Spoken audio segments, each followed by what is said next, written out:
எனக்கு வந்து கொஞ்சம் எலக்ட்ரிக்கல் வேலை தெரியும். எங்கள் சித்தப்பா வந்து ஒரு எலக்ட்ரிஷியன். அதனால் கொஞ்சம் அந்த லீவு நேரத்துலலாம் வந்து ஒரு டியூப்லைட் மாட்டுறது, டிவி மாட்டுறது, ஆண்டனா மாட்டுறதுலாம் அப்போ ரொம்ப ஃபேமஸ். ஒரு 150 ரூபா கொடுப்பாங்க ஆண்டனா மாட்டினா. ஸோ அதனால் சரி சின்னதாக அந்த வேலை செஞ்சுட்டு சினிமாவில் நம்ம ஏதோ ஒரு இடத்துக்கு போயிடுவோம் அப்படிங்கிற ஒரு கனவோடு நாங்கள் 3 பேரும் சென்னை ஆமாம் கிளம்பி வந்துட்டோம். வந்தப்போ அண்ணன் வீட்டுக்கு போகிறக்கு அந்த அந்த அந்த ட்ராவல் என்ன ஆயிடுச்சுன்னா, உங்களுக்கு தெரியும் பெரியார் பஸ் ஸ்டாண்டில் என்னென்னா சென்னை போ சென்னை சென்னை சென்னை சென்னை சென்னை வண்டியை ஸ்டார்ட் பண்ணியே வச்சுருப்பாங்க. நாங்கள் ஒரு 8:30 மணிக்கு வந்து ஏறணும், அவன் 1:30 மணிக்கு தான் அந்த பஸ்ஸு எடுத்தான்.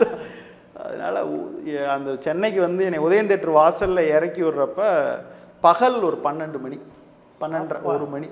இந்த நாங்கள் ஊரை விட்டுட்டு யார்கிட்டையுமே சொல்லாமல் கிளம்பி வந்துட்டோங்கிறதே எங்களுக்கு ஒரு பெரிய பயமாக இருந்துச்சு. இங்கே வந்து இறங்கினோடனே இந்த சென்னையினுடைய அந்த பரபரப்பு அதெல்லாம் எங்களால் ஃபேஸ் பண்ண முடியல. காலையில் இறங்கி ஒரு 1 மணிக்கு பரோட்டா சாப்பிட்டோம். எங்கே போகிறது எது போகிறதுனே தெரில. வந்த 2 பேருமே பயந்துட்டாங்க. பயந்துட்டு நாங்கள் திருப்பி ஊருக்கு போகிறோம், நம்ம நீ வா போயிடுவோம் அப்படின்ட்டாங்க. ஏன்னா இந்த ட்ராவல் எங்களுக்கு ரொம்ப டிஸ்டர்ப் பண்ணிடுச்சு. அதாவது ஒரு 8 மணிக்கு போனோமா காலைல 6 மணிக்கு வந்து இறங்கியிருந்தா கூட நாங்கள் எதாவது செஞ்சுருப்போம். ஆனால் அது வந்து எங்களுக்கு டிஸ்டர்ப் பண்ணிச்சு. சரி சாயங்காலம் வரைக்கும் சுற்றுவோம்னு சொல்லிட்டு சாயங்காலம் வரைக்கும் சுற்றினோம். அண்ணன் வீட்டு அட்ரஸ் என் கையில் இருந்துச்சு வலசரவாக்கத்தில். ஸோ நான் அவர் வீடை தேடி போய் என் பேக்கை மட்டும் வச்சுட்டு வந்தேன். என்ன செய்யலான்னு சொல்லி ஒரு 4-5 கடையில் எலக்ட்ரிக்கல் கடையில் கூட வந்த மாமா மச்சான் பையன் வந்து அவன் 4-5 கடையில் வேலை கேட்டான். எந்த வேலையும் உடனே வேலை கொடுக்கல. அவங்க வந்து பதட்டமாகி இருக்கிற காசும் செலவாயிரும்பா ஊருக்கு போயிடுவோம்னாங்க. சரி நீங்கள் முதல்ல போங்க, நான் அண்ணன் வீட்டில் இருக்கிறேன். அண்ணன் இல்லை, ஆக்சுவலாக அண்ணி மட்டும்தான் இருந்தாங்க, நான் பார்த்துட்டு வர்றேன்னாங்க. சரி நான் அவங்க 2 பேரும் போயிட்டாங்க. இப்போ நைட்டு கிட்டத்தட்ட ஒரு 1 மணிக்கு அண்ணன் வந்தாங்க. நான் தூங்கிட்டு இருந்தேன் ஆக்சுவலாக. அப்புறம் காலையில் எழுந்திரிச்சு என்னன்னு கேட்டாங்க. இந்த மாதிரி சினிமாவில் ஜாயின் பண்ணணும் அப்படின்னு.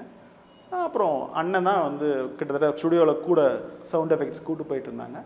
அப்படியே லெலின் விடி விஜயன் சாரோட நாக் அவுட் படம் வந்து அங்கே எஃபெக்ட்ஸ்க்காக வந்துருந்துச்சு.